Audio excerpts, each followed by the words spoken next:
In this exercise, we'll be creating the infrastructure to create a UI tab bar controller. Now, whenever you use UI tab bar controller, you'll get tabs at the bottom of the iOS screen. Now, if you have three tabs, that means UI tab bar controller is holding three controller objects.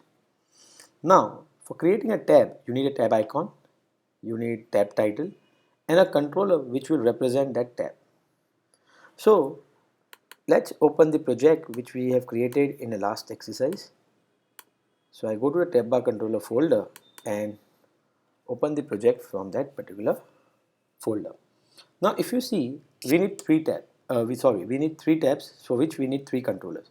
Now by default, single view application template will give you one controller. So we need to create two more controllers.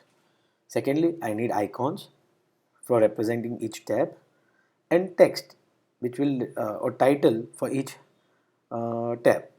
Now, if there are three sections, we create three different folders because UI tab bar controller will hold three controllers, which itself are holding a view as per the Cocoa Touch framework, and each controller can interact with the model.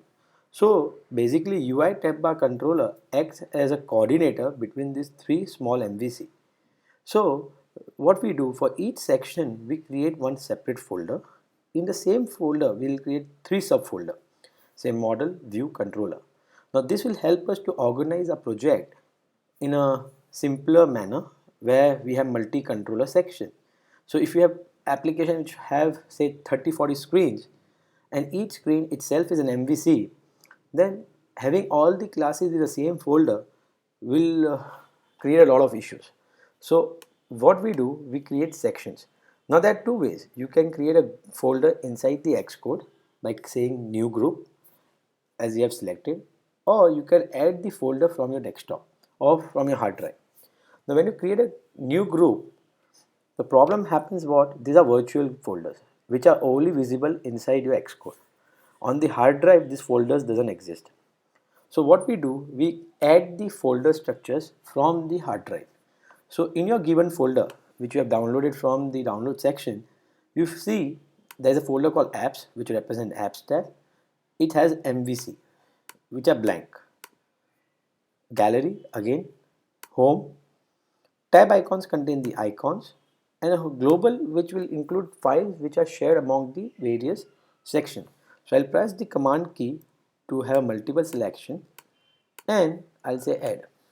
So automatically all folder structures will get created and the same folder structures will be existing in my Finder as well. I can click on any file and say show in Finder.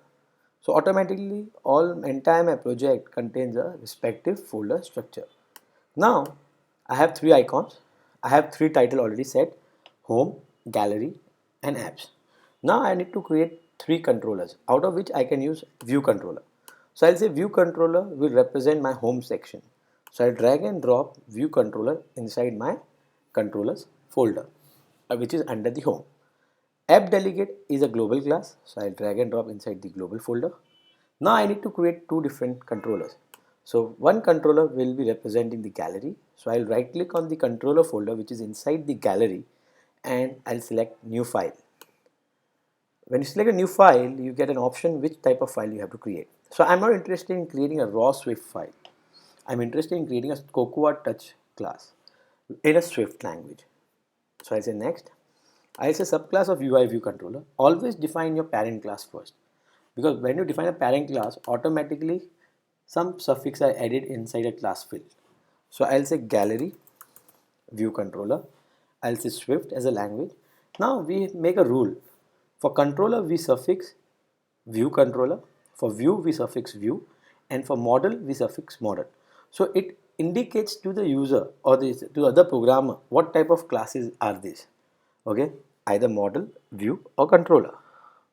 So now I'll say next and I'll say create. I'll get gallery view controller. Similarly, I'll create apps view controller. Cocoa Touch class, subclass of UI view controller. I'll say apps view controller. Next, create. So entire my infrastructure to create a tab bar controller is ready. In the next exercise, we'll use this all component to create a tab bar controller and we'll attach that tab bar controller to the window.